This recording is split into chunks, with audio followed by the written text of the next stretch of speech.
Janasena party బలోపేతం కోసం ఎంతో మంది పనిచేస్తున్నారని మంత్రి నాదెండ్ల మనోహర్ అన్నారు. ఈ రోజు విజయవాడలోని తూర్పు, సెంట్రల్, పశ్చిమ నియోజకవర్గాల జనసేన నేతలు, కార్యకర్తలతో నిర్వహించిన సమీక్ష సమావేశంలో మంత్రి పాల్గొన్నారు. ఈ సందర్భంగా మాట్లాడుతూ సాధారణ ఎన్నికల్లో రాష్ట్ర హితం కోసం కూటమి ధర్మానికి కట్టుబడి అందరూ కలిసి పనిచేశారని చెప్పారు.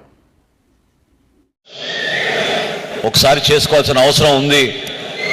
అందరం కూడా ఆ బాధ్యతను తీసుకెళ్లాలనే ఆలోచనతో ఈరోజు ఈ సమావేశం ఏర్పాటు చేస్తే మీ సమయం వెచ్చించి పార్టీ కోసం పవన్ కళ్యాణ్ గారి పైన ఉన్న అభిమానంతో మీరందరూ కూడా వచ్చి ఈ సమావేశంలో పాల్గొన్నందుకు మన వీర మహిళలకి, జన సైనికులకి, మన నాయకులకి అందరికీ కూడా పేరు పేరున మనస్ఫూర్తిగా పవన్ కళ్యాణ్ గారి తరఫున, జనసేన పార్టీ తరఫున మీ అందరికీ కూడా నమస్కారాలు. కొంచెం చెక్ చేయండి అమ్మా, వాల్యూమ్ కొంచెం చెక్ చేయండి. ఓకే ఓకే కూర్చోనమ్మా, కూర్చో.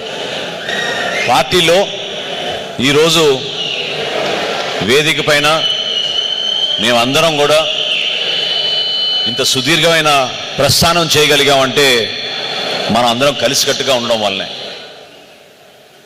ముందుగానే ఈ విషయాలను ఎందుకు ప్రస్తావిస్తున్నానంటే, పవన్ కళ్యాణ్ గారు 2014లో పార్టీ స్థాపించినప్పుడు ఆ రోజున ఆంధ్రప్రదేశ్ రాష్ట్రంలో నెలకొన్న ఒక విచిత్రమైన పరిస్థితులు. రాష్ట్రాన్ని విభజించారు, ఏనాడు లేని సమస్యలు కొత్తగా తీసుకొచ్చారు. ఆస్తుల పంపిణీ కార్యక్రమంలో కూడా ఆంధ్రప్రదేశ్కి సరిగ్గా రాలేదు మన వాటా అనే భావన ప్రతి ఒక్కరిలో ఉన్న తరుణంలో ఎందుకు మనకి కేంద్ర ప్రభుత్వం నుంచి కానివ్వండి, రాష్ట్రంలో ఉన్న మన ప్రజలు కానివ్వండి, తెలుగు ప్రజల్లో ఎందుకు ఆ చైతన్యం రాదు, దేనికోసం మీరు నిలబడరు, ఎందుకు మీరు పోరాటం చేయరని ఆ రోజు పవన్ కళ్యాణ్ గారు జనసేన పార్టీని స్థాపించారు. ప్రశ్నించే మనస్తత్వం మీ అందరిలో తీసుకురావడం కోసం ప్రతి గ్రామంలోనూ, ప్రతి వార్డులోనూ, ప్రతి డివిజన్లోనూ జనసేన పార్టీ నాయకత్వం ఏదో స్వలాభం కోసమో, రాబోయే రోజుల్లో రేపు పదవులు అనుభవిస్తామనో దానికోసం కాదు. ఏ జరిగినా ప్రజాస్వామ్యబద్ధంగానే జరగాలి. ఏ జరిగినా ఈ పోరాటంలో, ఈ స్ఫూర్తిలో మన యువత పాల్గొనాలి. మన యువతతో పాటు మన మహిళలు కూడా ఆ విధంగానే పాల్గొనాలనే నమ్మకంతో పవన్ కళ్యాణ్ గారు ఆ రోజు జనసేన పార్టీని స్థాపించారు. ఎంతో అద్భుతమైన చరిత్ర కలిగిన ప్రాంతం విజయవాడ. నిజంగా విభజన జరగకముందే ఆ రోజుల్లో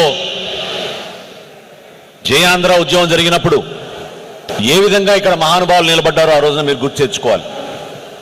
ఆ రోజే కోరారు, విజయవాడ ఒక మహానగరం, ఇక్కడ ఉన్న అవకాశాలు, ఇక్కడ ఉన్న వనరులు, ఇక్కడ కష్టపడి పనిచేసే మనస్తత్వం, ఆ రోజుల్లో ఇక్కడ ఉన్న వ్యాపారవేత్తలు వాళ్ళు స్థాపించిన అనేక వ్యాపారాలని మనం గుర్తు చేసుకుంటే ఏ విధంగా మనం ముందుండే వాళ్ళం ఒకసారి ఆలోచించుకోవాలి. ఎంతో రాజకీయ చరిత్ర అనుభవం కలిగిన వ్యక్తులు, ఎన్నో ఉద్యమాలు చేసిన గడ్డ ఇది. నిజంగా కనకదుర్గమ్మ వారి ఆశీస్సులతోటి ఈ రోజున ఈ ప్రాంతానికి మరొకసారి ఆ వైభవం తీసుకొచ్చే విధంగా మనందరం కూడా కష్టపడి పనిచేయాలి. ఒక్కసారి ఆలోచించండి, ఆ రోజుల్లో ఏ విధంగా త్యాగాలు చేశారో, ఏ విధంగా నిలబడ్డారో. స్వార్థ రాజకీయాలు చేయలేదు. దమ్మా కూర్చోమ్మా, కూర్చోండి, ఎవరైనా ఒకరు స్థానం కల్పించండి, కూర్చోండి. ఓ చైర్ ఇవ్వండమ్మా, కొంచెం జరగండి, అడ్జస్ట్ అవ్వండి, మీరు కూర్చోండి. ఆ రోజుల్లో జరిగిన కార్యక్రమాల్లో మా తండ్రి గారు కూడా ఇక్కడ పోటీ చేసి 1978లో శాసనసభ్యుడిగా గెలిచారు. మంత్రిగా ఆ రోజు రాష్ట్ర క్యాబినెట్లో, చెన్నారెడ్డి గారి క్యాబినెట్లోను, దాని తర్వాత ఇంకో 2 ముఖ్యమంత్రుల దగ్గర ఆయన పనిచేశారు. ఇక్కడున్న రాజకీయ పరిస్థితులు, విజయవాడ పాలిటిక్స్ అన్నా, కృష్ణా జిల్లా పాలిటిక్స్ అన్నా ఆదర్శవంతంగా ఉండేవి. కేవలం మన రాష్ట్రంలోని కాదు, దేశ స్థాయిలో కూడా కృష్ణా జిల్లా నుంచి, విజయవాడ నుంచి వచ్చారంటే ఒక ప్రత్యేక గుర్తింపు ఉండేది. ఎందుకంటే స్వాతంత్ర ఉద్యమం నుంచి ఆ రోజు గాంధీ గారు ఇక్కడికి వచ్చిన అనేక సందర్భాల్లో ఏ విధంగా మనం జాతి కోసం, దేశం కోసం అంకిత భావంతో పనిచేశామో ఆ స్ఫూర్తిని నిలబెట్టుకుంటూనే వచ్చాం. విజయవాడ మహానగరంలో అందరూ ఉంటారు. ప్రత్యేకంగా ఆ రోజుల నుంచే మైనారిటీ సోదరులు ఈరోజు కూడా వచ్చారు సమావేశానికి. మనస్ఫూర్తిగా వారికి నేను అభినందనలు జనసేన పార్టీ అధ్యక్షులు పవన్ కళ్యాణ్ గారి తరఫున తెలుపుతున్నాను. ఎందుకంటే సమాజంలో విచ్ఛిన్నం చేయాలని జరుగుతున్న ప్రయత్నాన్ని పవన్ కళ్యాణ్ గారు గుర్తించి ఆ రోజు నుంచే కులాలకి మతాలకు అతీతంగా జనసేన పార్టీ ఏ విధంగా నిలబడాలో ఆయన గుర్తు చేశారు. పార్టీ సిద్ధాంతాలు ప్రజల్లోకి తీసుకెళ్లాలని ప్రతి సందర్భంలో కొనియాడుతూ ఉంటారు. ఏ కార్యక్రమం చేసినా జనసేన పార్టీలో 2017 నుంచి విజయవాడ వేదికగానే మనం ప్రారంభించుకున్నాం. దాన్ని మీరెవరు కూడా మర్చిపోబాకండి.